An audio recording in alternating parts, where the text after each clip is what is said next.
अस्सलाम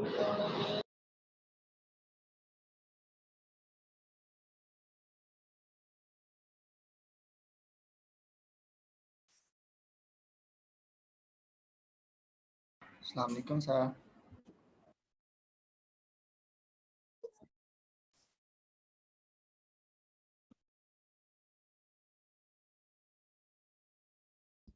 जी बेटा अस्सलाम वालेकुम, मेरी आवाज़ आ रही है जी बच्चों? वालेकुम सलाम जी सर, आ रही है। सलाम जी सर। चले, वेरी गुड जी, वेरी गुड। अभी स्टूडेंट्स ज्वाइन कर रहे हैं बेटा आहिस्ता आहिस्ता।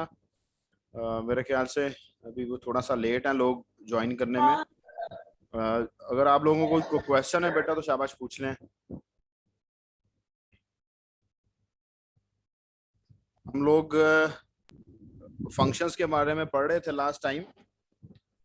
तो फंक्शंस के बारे में हमने देखा था कि फंक्शन को कैसे डिफाइन किया जाता है, फंक्शन का रोल क्या है, फंक्शन के बेनिफिट्स क्या हैं, फंक्शन के पार्ट्स जो हैं वो कितने होते हैं, फंक्शन की टाइप्स कितनी होती हैं। तो बेटा हमने देखा कि function is a set of code होता है to perform some specific task. We group together number of statements and give that group a name, so we can call that group a function। वो जो statements होती हैं उस function के अंदर, उस ग्रुप के अंदर, वो स्टेटमेंट्स हमारे पास अकॉर्डिंगली जो काम हमने करना होता है उसके मुताबिक लिखी जाती हैं, जिनकी मेजर एग्जांपल्स हम लोग देखते आए हैं through out the first semester और अभी भी हम लोग यूज कर रहे हैं उसको। जैसा कि क्लियर स्क्रीन का फंक्शन है, गेट करैक्टर का फंक्शन है, स्ट्रिंग का फंक्शन था, स्ट्रिंग कॉपी का फंक्शन था, जिनको हमने यूज किया था। सो बेटा आप लोगों ने देखा कि दो तरह के फंक्शंस होते हैं प्रोग्रामिंग के अंदर। एक होते हैं यूजर डिफाइंड फंक्शंस और एक होते हैं बिल्ट इन फंक्शंस। तो जो बिल्ट इन फंक्शंस होते हैं उनको यूटिलाइज करने के लिए उनकी लाइब्रेरी फाइल्स जो हैं या उनकी हेडर फाइल्स जो हैं वो हमें इंक्लूड करनी पड़ती हैं, प्रोग्राम का हिस्सा बनानी पड़ती हैं। तो जब हम लोग किसी बिल्ट इन फंक्शन को यूज करते हैं तो उसकी हेडर फाइल को, उसके पैकेज को हम लोग इंक्लूड कर लेते हैं, अपने प्रोग्राम का हिस्सा बना लेते हैं, जिसकी वजह से हमें उस बिल्ट इन फंक्शन की डिक्लेरेशन भी नहीं लिखनी पड़ती, उस बिल्ट इन फंक्शन की डेफिनेशन भी नहीं लिखनी पड़ती। जैसा कि क्लियर स्क्रीन का फंक्शन है, हम जस्ट उसको कॉल करते हैं। हम जब जस्ट उसको कॉल करते हैं तो आपने देखा कि हमने कभी भी उसकी डिक्लेरेशन नहीं लिखी, हमने कभी भी उसकी डेफिनेशन नहीं लिखी, क्योंकि इन फंक्शंस की डिक्लेरेशंस और इन फंक्शंस की जो डेफिनेशंस होती हैं वो उनकी हेडर फाइल्स में अवेलेबल होती हैं। तो यही डिफरेंस होता है आपके लाइब्रेरी फंक्शंस के अंदर और आपके यूजर डिफाइंड फंक्शंस के अंदर। अदरवाइज आपके जो लाइब्रेरी फंक्शंस होते हैं या बिल्ट इन फंक्शंस होते हैं वो बेटा उनके भी डिक्लेरेशंस होती हैं, उनकी भी डेफिनेशंस होती हैं। जब तक आप किसी चीज को डिफाइन नहीं करेंगे तब तक वो कैसे उसको पता चलेगा कि उसने क्या काम करना है। जैसे कि क्लियर स्क्रीन के फंक्शन में डिफाइंड है कि आपने क्लियर स्क्रीन के फंक्शन ने आउटपुट स्क्रीन को क्लियर करना है। गेट करैक्टर के फंक्शन के अंदर डिफाइंड है कि that it gets character from the user on the output screen, और उसके अगेंस्ट आप क्या काम करना चाहते हैं जो भी उसकी डेफिनेशन के अंदर है वो अपना काम करता है। तो हमने एक एग्जांपल भी करके देखी जिसमें टेस्ट का प्रोग्राम, जिसमें टेस्ट के नाम का हमने एक फंक्शन बनाया था। हमने टेस्ट के प्रोग्राम, टेस्ट के फंक्शन को डिक्लेयर किया, टेस्ट के फंक्शन को डिफाइन किया, टेस्ट के फंक्शन को कॉल किया। जी ये तो मैंने लास्ट लेक्चर जो था उसको मैंने थोड़ा सा रिवाइज किया है। आप लोगों को बेटा कोई क्वेश्चन है तो शाबाश पूछ लें लास्ट लेक्चर में से, या अबाउट फंक्शन अगर आपको किसी को कोई क्वेश्चन है तो पूछ लें, शाबाश।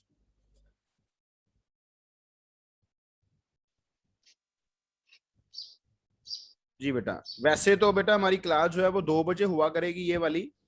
जैसे हमने पहले डिसाइड किया था कि मंडे को 8 से 10 और वेडनेसडे को 2 से 4। लेकिन आप लोग शायद भूल गए थे। जो भी था, आज हमने 1:45 इसलिए स्टार्ट की है क्योंकि 2:30 पर मेरी एक मीटिंग है। तो 2:30 से 3 o'clock तक मैं वो मीटिंग अटेंड करूंगा और देन उसके बाद जो है ना हम 3 बजे दूसरी क्लास पढ़ेंगे, आज वाली। कोई क्वेश्चन नहीं है जी?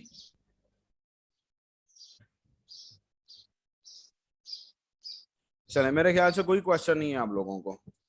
अच्छा, एक बात याद रखें, मैंने आप लोगों को बताया था कि अगर आप लोग डिक्लेरेशन नहीं देना चाहते ना फंक्शन की, तो आपको फंक्शन को मेन से पहले डिफाइन करना पड़ेगा।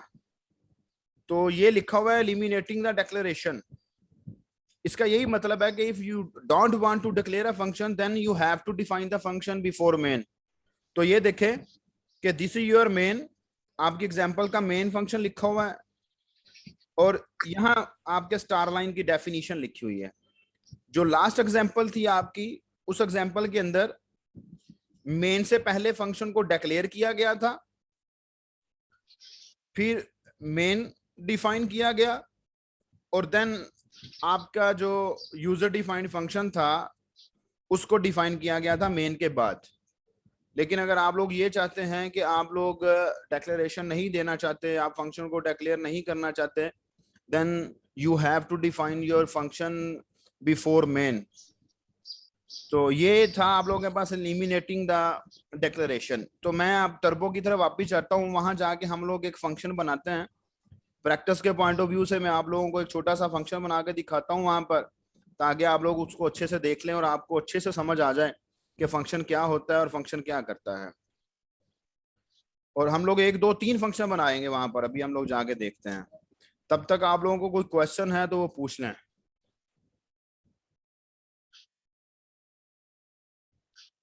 जी, कोई क्वेश्चन नहीं है बेटा? सर फंक्शन का बेसिक पर्पस, बेसिक काम क्या होता है?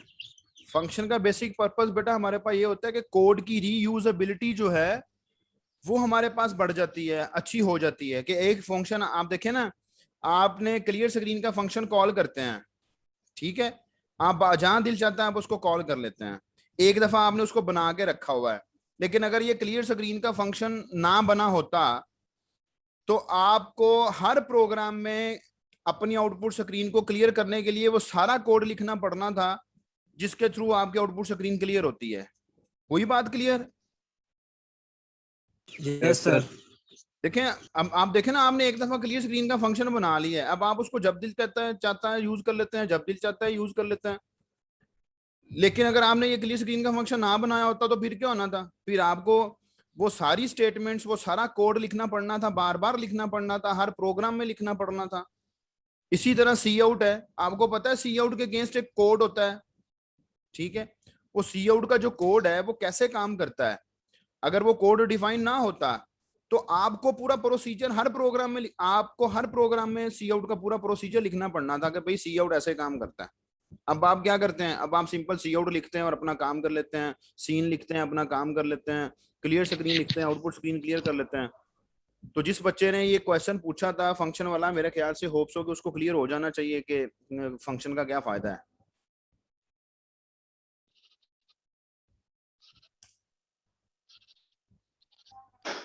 जो मेरा बेटा,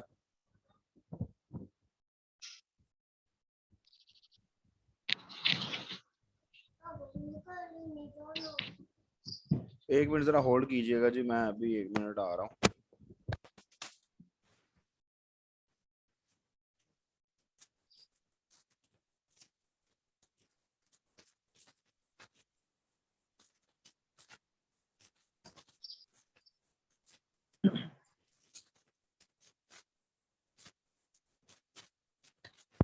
जाओ मेरा बेटा, बाबा देख रहे हैं, जाओ शाबाश, कोई बात नहीं।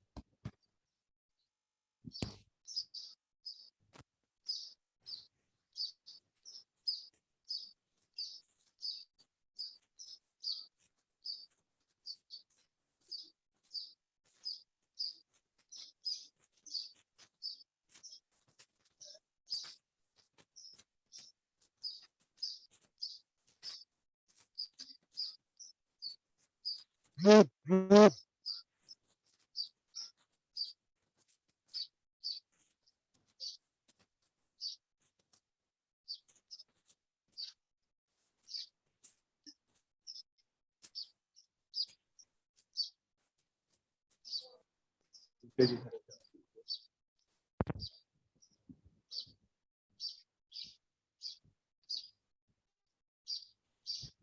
बेटा, ये स्क्रीन शेयर हो रही है जी टर्बो की? Yes sir. यस सर हो रही। चलें, हम छोटा सा प्रोग्राम बनाते हैं। इस छोटे से प्रोग्राम के अंदर हम लोग जो है वो एक फंक्शन बनाते हैं, उसका नाम रखते हैं ऐड।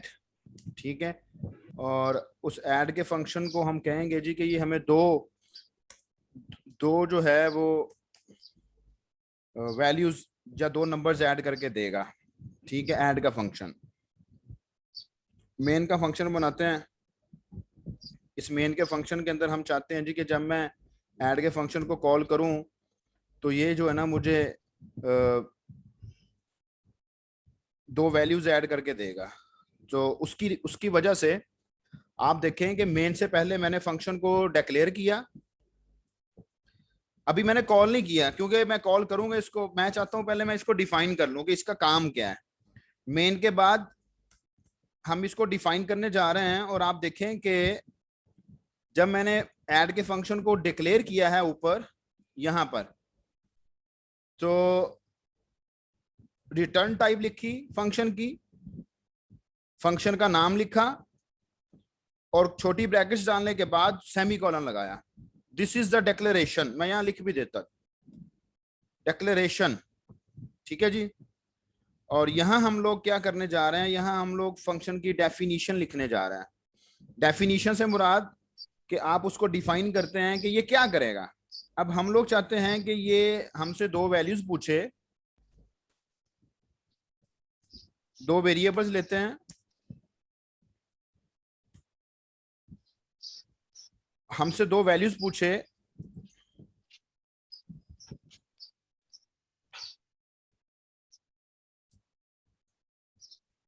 और उनको ऐड करके हमें रिजल्ट डिस्प्ले करवाए।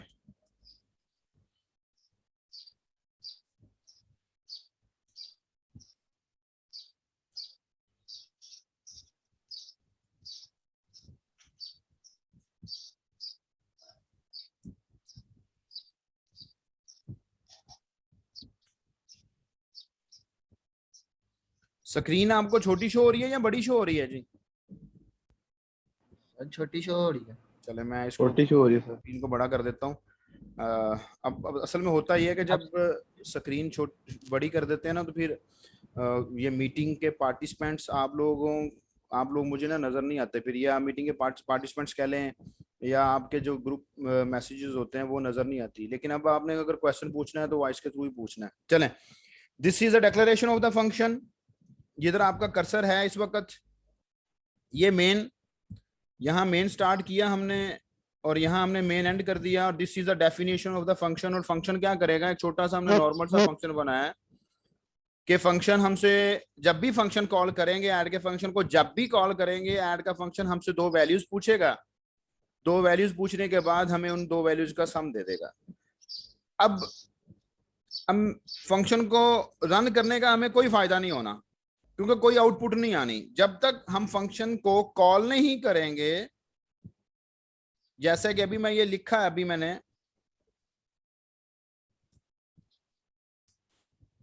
तब तक ये फंक्शन काम नहीं करेगा।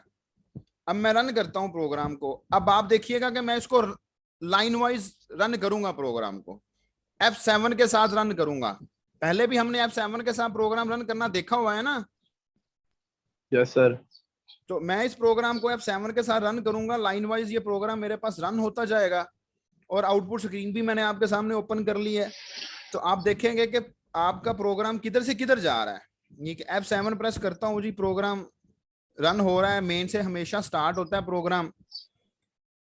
मेन के अंदर चला गया कंपाइलर, उसने क्लियर स्क्रीन के फंक्शन का काम किया। क्लियर स्क्रीन के फंक्शन का काम करके उसने आउटपुट स्क्रीन को क्लियर कर दिया, जैसा कि आप देख रहे हैं। अब यहां पर ऐड के फंक्शन की कॉल है, और हम जानते हैं कि जब फंक्शन को कॉल करते हैं तो सिर्फ नाम लेके कॉल करते हैं, उसके साथ उसकी डाटा टाइप नहीं लिखते, सिर्फ ऐड का नाम लिखा हुआ है फंक्शन कॉल। अब यहां से ये कहां जाएगा, यहां से ये ऐड के फंक्शन की डेफिनेशन में जाएगा, क्योंकि हमने उसको कॉल किया है ना, भाई अपना काम करो। अब आप देखिएगा कि यहाँ से ये जंप करेगा और ऐड के फंक्शन में चला जाएगा। अब यहाँ से वो ऐड के फंक्शन में आ गया। ऐड के फंक्शन के अंदर क्या है, ऐड के फंक्शन के अंदर उसने कहा जी कि आप लोगों के पास एंटर वैल्यू सीन ए। अब मैं F7 प्रेस करूंगा तो आप देखेंगे कि ये सी आउट के कोड में चला जाएगा, ठीक है, जो कि हम लोगों ने पहले देखा हुआ है। तो सो मैं यहाँ पर F7 प्रेस नहीं करूंगा, मैं F8 प्रेस करूंगा ताकि वो डायरेक्टली काम कर ले, F7 सी आउट के कोड में ना जाए। एंटर वैल्यू, मुझसे वैल्यू मांगी जा रही है, मैं वैल्यू दे देता हूं जी 33।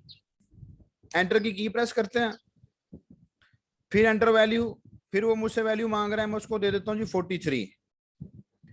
फिर एंटर करते हैं और अब हमारे पास उसने हमें रिजल्ट डिस्प्ले करवा दिया, दैट इज सम इज 76। अब मैं वापस F7 प्रेस करता हूं तो अब वो देखें कि वापस मेन में चला गया। ऐड के फंक्शन ने अपना काम खत्म किया और वापस मेन में चला गया। अब मेन में जाके वो आपसे क्या कह रहा है, मेन में जाके गेट कैरेक्टर का फंक्शन कॉल हुआ है।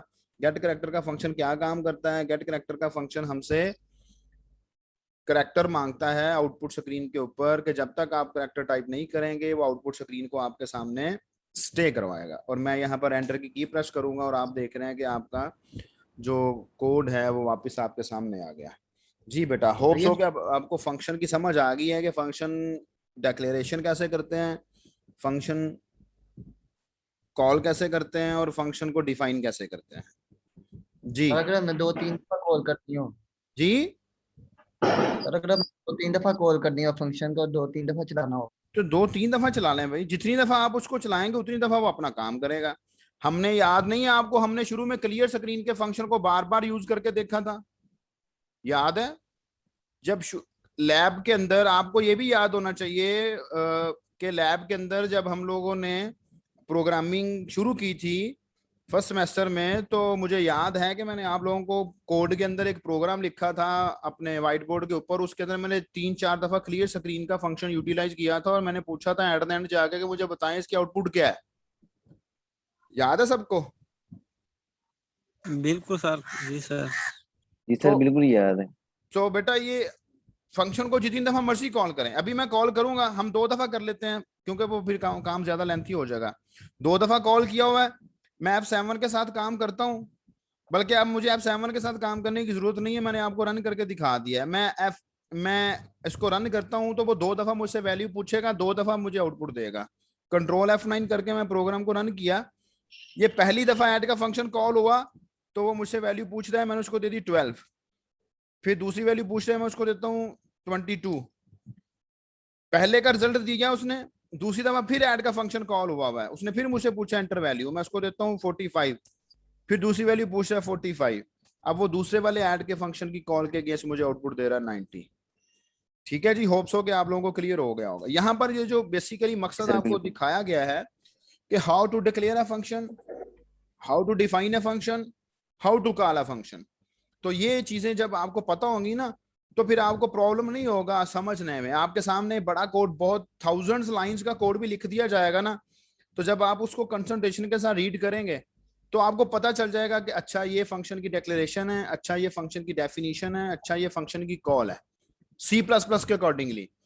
ठीक है, तो लेकिन पाइथन है, पाइथन के अंदर हमें फंक्शन की डिक्लेरेशन नहीं देनी पड़ती, डायरेक्टली फंक्शन को डिफाइन कर देते हैं, DEF का वर्ड लिख के फंक्शन का नाम लिखते हैं और फंक्शन को डिफाइन कर देते हैं। मतलब हर लैंग्वेज का अपना सिंटैक्स होता है, हर लैंग्वेज का अपना सिंटैक्स होता है। यहां पर हम लोग #include iostream.h करते हैं जावा के अंदर, पाइथन के अंदर हम लोग लिखते हैं इंपोर्ट, फिर आगे हेडर फाइल का नाम लिख देते हैं। वहां यहां हम हेडर फाइल बोलते हैं, वहां हम उसको पैकेज बोलना शुरू कर देते हैं। तो काम वही है बेटा। तो इंट्रोडक्शन टू प्रोग्रामिंग हो या ऊप हो, basically we have to learn about the concepts. Concept के बारे में हमने देखना है। सिंटैक्स डिफरेंट होता है हर लैंग्वेज का, बाकी तरीकाकार, प्रोग्रामिंग, लॉजिक, ये सारी चीजें आप लोगों के पास सेम ही होती हैं, ये आपको गेट करनी पड़ती हैं। अब यहाँ पर आप एक और फंक्शन बना लें, हम एक और फंक्शन बना लेते हैं जिसका नाम हम लोग रखते हैं फैक्टोरियल।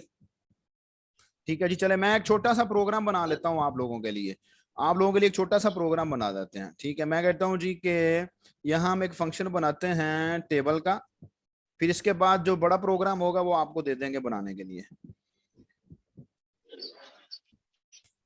और एक फंक्शन हम बनाते हैं फैक्टोरियल का, ठीक है। और हम लोग क्या करते हैं, हम लोग यूजर से पूछेंगे कि भाई, यूजर को पहले तो हम बताते हैं कि सी आउट एंटर 1 फॉर, या सर एंटर ये माइक करवा दें जी। मारिया का, सर माइक, सर ये मारिया का माइक बंद करवा दें। मारिया माइक बंद कर लो बेटा। अगर आपको कोई बात करने को दिल चाह रहा है तो वो बात कर रहे हैं। सर वो मायरा है, मारिया नहीं है। चलो यार, आपस में आप लोग, वो समझ गई होगी ना जिसका होगा, आप भी टेंशन लेके बैठे हुए हैं।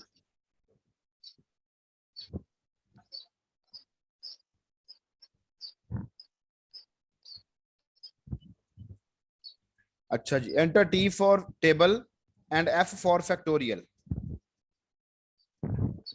इसमें हम लोग मल्टीपल कंसेप्ट्स को यूटिलाइज करने जा रहे हैं, जरा कंसंट्रेशन के साथ देखिएगा। स्विच स्टेटमेंट लगाते हैं, ठीक है। यहां पर हम लोग कहते हैं जी cout, enter your option या enter your choice.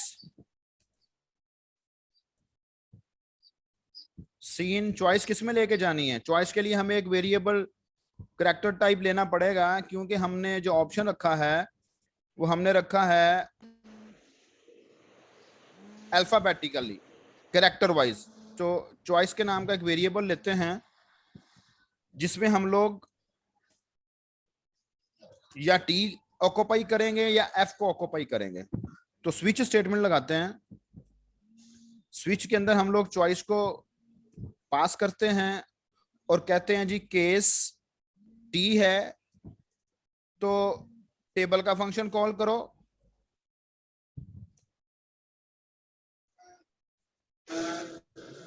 Case F है तो फैक्टोरियल का फंक्शन कॉल करो,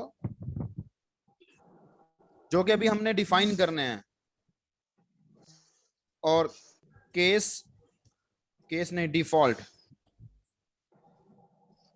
सी आउट करवाते हैं जी you entered wrong choice. Follow कर रहे हैं ना बेटा सब लोग या नहीं कर रहे? Yes sir. जी सर कर रहे हैं। वेरी गुड, जिसे पता चल रहा है। चलें, गुड है जी। तो यहाँ हम स्विच एंड करते हैं। अब हम लोग सिंपली बेटा क्या करेंगे, अब हम लोग सिंपली इस ऐड के फंक्शन को कॉल खत्म कर देते हैं। हम लोग अब नीचे जाके अपना एक फैक्टोरियल का फंक्शन बनाते हैं, फैक्टोरियल का फंक्शन डिफाइन करते हैं और टेबल का फंक्शन डिफाइन करते हैं। टेबल का फंक्शन डिफाइन करते हैं। टेबल के फंक्शन में आपको पता है कि हमारे पास एक नंबर मांगा जाएगा हमसे, for which you want to display the table.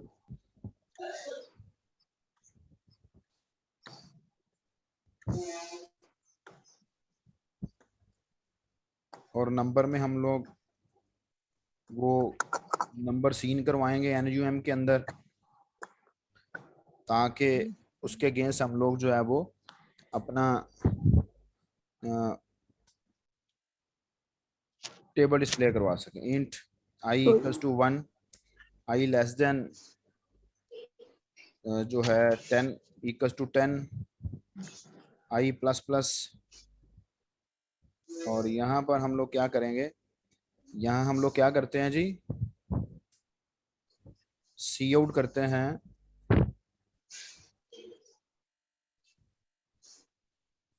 Number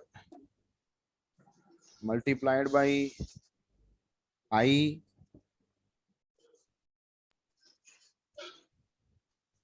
equals to num multiplied by i. ठीक है, ये इससे आपका टेबल डिस्प्ले हो जाएगा। ये आपका फॉर लूप एंड हुआ।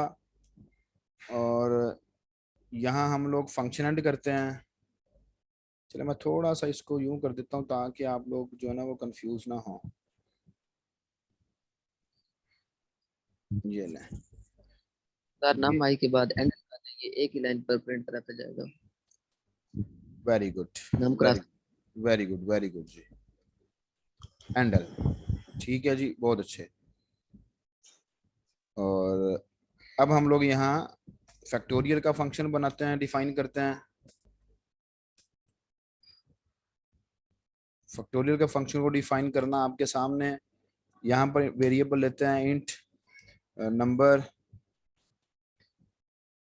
सी आउट। अच्छा, अगर आपके माइंड में ये बात आ रही है कि हमने नंबर का वेरिएबल ऊपर वाले फंक्शन में डिफाइन किया है, डिक्लेयर किया है, तो यहाँ फिर दोबारा से क्यों डिक्लेयर करना पड़ रहा है ना बात? ये वाली बात सोचने वाली बात है कि नहीं? NUM का वेरिएबल हमने ऊपर टेबल वाले फंक्शन में डिक्लेयर किया, ये देखें जहां मैं माउस के साथ माउस को हिला रहा हूं, हम वही उसका दोबारा से फैक्टोरियल के फंक्शन में भी डिक्लेयर कर रहे हैं। क्वेश्चन इज दैट के एक दफा ऊपर डिक्लेयर कर तो लिया, अब नीचे दोबारा क्यों डिक्लेयर कर रहे हैं? इस बात का आंसर बेटा ये है कि एक फंक्शन का जो वेरिएबल होता है वो सिर्फ उसी फंक्शन के लिए ही होता है, वो उस फंक्शन की बॉडी से बाहर यूटिलाइज नहीं हो सकता। ठीक है, ये जो नम है ये सिर्फ इस बॉडी के अंदर अंदर ही है, ये सिर्फ टेबल के फंक्शन का नाम है। ये जो नाम है ये फैक्टोरियल के फंक्शन का नाम है। अब इसके नाम को NUM को हम लोग यहाँ यूटिलाइज नहीं कर सकते। अगर कोई वेरिएबल आप मेन में डिक्लेयर करेंगे, आप उसको टेबल के या फैक्टोरियल के फंक्शन में यूटिलाइज नहीं कर सकते। These are the local variables for these functions.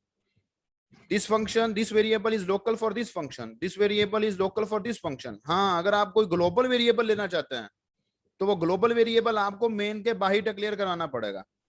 तो वो जो ग्लोबल वेरिएबल आपका मेन के बाहर डिक्लेयर होगा, वो ग्लोबल वेरिएबल आप लोगों के पास जब डिक्लेयर होगा तो आप लोग उसको अपने प्रोग्राम में कहीं भी यूज कर सकते हैं।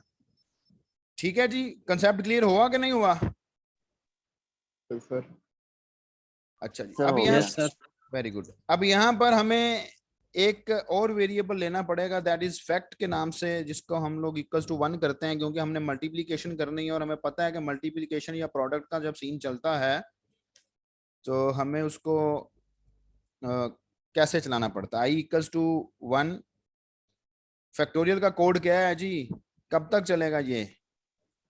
I less than equal नाम तक सर जी, नाम तक चलेगा, नाम तक। i++ होगा। ठीक है जी। Yes sir. उसके बाद इसको क्या किया जाएगा? Fact equals to fact multiplied by i. ठीक है जी। और देन हम लोग इसको बंद कर देते हैं। ये आपका लूप बंद हो गया। लूप को थोड़ा सा आगे ले जाते हैं ताकि आप लोग परेशान ना हो। इसी तरह इसको भी आगे ले जाते हैं और यहाँ हम लोग जो है फैक्टोरियल के फंक्शन को एंड कर रहे हैं। अब हम लोगों ने अपने प्रोग्राम के अंदर 2 फंक्शंस बनाए। इस 2 फंक्शंस कौन से थे? एक फंक्शन हमारे पास था टेबल का, जिसको हमने डिक्लेयर किया। एक फंक्शन हमारे पास था फैक्टोरियल का, जिसको हमने डिक्लेयर किया। उसके बाद हमने यूजर पे छोड़ दिया, भाई either you want to calculate the table और you want to display the factorial of your number. तो हमारे पास चॉइस थी, यूजर को चॉइस दी गई। यूजर चाहता है कि मैंने फैक्टोरियल लेना है किसी नंबर का, तो वो F प्रेस करेगा। अगर वो F प्रेस करेगा, that F will be assigned to this variable choice and this choice is pass to switch. Switch के अंदर हमने 2 केस बना दिए।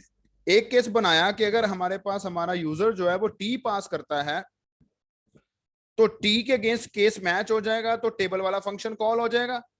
अगर यूजर F पास करता है तो F वाला केस मैच हो जाएगा, तो फैक्टोरियल वाला फंक्शन कॉल हो जाएगा। अब फंक्शंस को डिफाइन करना था, फिर हमने मेन के बाद जाके फंक्शन को डिफाइन किया। टेबल का कौन सा कोड होता है वो आपको पता है, टेबल का कोड क्या होता है। वो हमने कोड यहाँ लिखा कि जब टेबल का फंक्शन कॉल होगा तो आपका कंपाइलर इस टेबल के फंक्शन में आके आपसे नंबर पूछेगा, किस नंबर का आपने वो लेना है, टेबल लेना है, तो आपसे नंबर पूछ के आपको टेबल डिस्प्ले करवा देगा। इसी तरह फिर वो आपसे, अगर आप फैक्टोरियल लेना चाहते हैं तो आपसे फैक्टोरियल का नंबर पूछेगा कि किस नंबर का आप फैक्टोरियल लेना चाहते हैं, और आपसे नंबर लेके उस नंबर का आपको फैक्टोरियल डिस्प्ले करवा देगा। Now let's check this one. F9 करते हैं जी। सर फैक्टोरियल सर डिस्प्ले करवा लेना था, वो सी आउट नहीं लिखा हुआ उसका। और ओके, वो कर लेते हैं, वो कोई इशू नहीं है, वो कर लेते हैं। एंटर योर चॉइस, T करते हैं। इसका मतलब है वो टेबल के फंक्शन में गया, टेबल के फंक्शन में जाके उसने मुझसे पूछा, हाँ जी भाई कौन सा नंबर आपको टेबल लेना है। मैंने कहा जी 5 का टेबल लेना है। तो ये देख के उसने मुझे 5 का टेबल डिस्प्ले करवा दिया, वो वापिस चला गया। ठीक है जी, इसको हम लोग दोबारा सेट कर लेते हैं अपने प्रोग्राम को। अच्छा, ये हमने सही कह रहा है आपका क्लास वालों कि हमने इसको डिस्प्ले नहीं करवाया प्रोग्राम फैक्ट को। तो यहाँ हम लोग जो है सी आउट करके फैक्टोरियल इज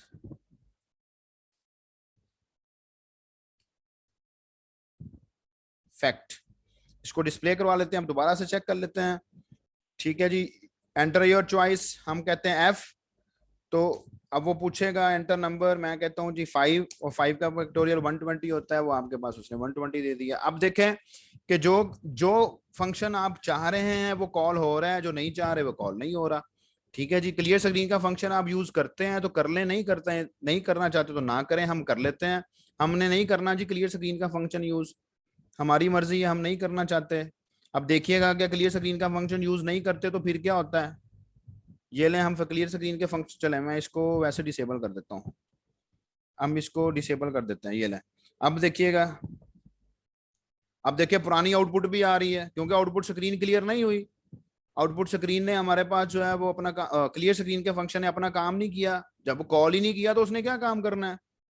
ठीक है, enter your choice, choice is 1 table T, number type करते हैं जी, नंबर 2 का देते हैं, 2 का टेबल आ गया। फिर रन करते हैं, वो देखें पुरानी सारी आउटपुट आ रही है। जब फंक्शन कॉल ही नहीं करेंगे तो फंक्शन काम कैसे करेगा। फॉलो कर लिया बेटा सब लोगों ने? Yes sir. ठीक है जी, तो अब हम लोग वापिस चलते हैं, एंटर योर चॉइस। अच्छा, चॉइस इंटर करें जी, हमारे पास एफ चॉइस इंटर करते हैं, नंबर 2 दे देते हैं। 2 का फैक्टोरियल 2 ही होता है, वो 2 उसने डिस्प्ले करवा दिया। Now if you want to, अच्छा चले ऐसा भी करते हैं कि एंटर योर चॉइस, चॉइस लेने के बाद वो स्क्रीन को क्लियर कर दें। ये लें, यहां पर स्क्रीन क्लियर स्क्रीन का फंक्शन कॉल कर लेते हैं कि मुझसे वो चॉइस ले ले, चॉइस लेने के बाद वो स्क्रीन को क्लियर कर दे। अब चेक करते हैं कि क्या करता है कुछ नहीं करता। क्लियर स्क्रीन के फंक्शन को हमने 2 दफा यूटिलाइज कर लिया। पहला तो हमने शुरू में क्लियर स्क्रीन का फंक्शन यूज किया था, मेन शुरू होते साथ ही। उसका मतलब था कि पुरानी जितनी भी आउटपुट स्क्रीन के ऊपर जो कुछ भी लिखा होगा ना उसको क्लियर कर दो। अब हम ये चाह रहे थे कि हमसे वो इनपुट ले, चॉइस का पूछ के स्क्रीन क्लियर कर दे। चॉइस वो मुझसे पूछ रहा है, मैंने उसको चॉइस दे दी एफ। देखें स्क्रीन होगी clear, yes sir. Screen clear होगी बेटा? हाँ जी यस सर सर हो। कोई फीमेल भी क्लास Yes, अटेंड sir, कर रही है होगी। या सिर्फ mail? Yes sir, yes sir कर रहे हैं। अच्छा, मैं समझा ये फीमेल, मैं ये समझ रहा था कि जितनी भी फीमेल मेरी स्टूडेंट हैं वो सारी की सारी गूंगी हैं, उनको बोलना ही नहीं आता शायद। मैं तो परेशान हो गया था, मैं तो बहुत परेशान बैठा था तब से बेटा। चले एंटर नेम नंबर, हम नंबर एंटर करते हैं जी। We want to display the factorial of 4, तो ये 4 का फैक्टोरियल आपके पास आ गया, एंड सो ऑन। ठीक है जी, तो ये देखें बेटा, जहां आपका दिल चाहता है, जितनी दफा आपका दिल चाहता है, you can call any function जो कि आपके प्रोग्राम का हिस्सा है। अब क्लियर स्क्रीन का फंक्शन जो है ये हमारे पास जो है वो आउटपुट स्क्रीन को क्लियर कर। अच्छा भी करते हैं जी, रॉन्ग चॉइस क्या कह रहे हो? सर, ये डिफॉल्ट भी यूज करते हैं सर स्विच स्टेटमेंट के अंदर। अच्छा, डिफॉल्ट भी यूज करके देख लें जी। ये लें, control F9, enter your choice. 2 he choices हमारे पास, 2 चॉइसेस के केस बना हुआ है, टी के अगेंस्ट और एफ के अगेंस्ट। टी और एफ के अगेंस्ट हम कुछ भी टाइप कर देंगे, जैसे वाई टाइप कर दिया तो वो डिफॉल्ट केस में चला जाएगा, यू एंटर्ड रॉन्ग चॉइस। ठीक है जी, ये ले, क्योंकि ना टी वाला केस मैच हुआ ना एफ वाला केस मैच हुआ। ठीक है बेटा, यस सर। क्लियर है जी सबको? Yes sir. Yes sir. Sir. अच्छा, अब 3 बजे वाली क्लास में आएंगे, वहां पर एक नई चीज के साथ आएंगे। तो अभी तब तक अपना ख्याल रखें। आपके साथ 3 बजे वाली क्लास में दोबारा मुलाकात होती है, और सोच के रखिएगा कोई ना कोई क्वेश्चन। ठीक है जी, ओके इंशाल्लाह सर। सर, 3 बजे तक अपना ख्याल रखें जी, तब मुलाकात होती है आपके साथ। अल्लाह हाफिज। इंशाल्लाह सर। ओके, अल्लाह हाफिज। अल्लाह हाफिज।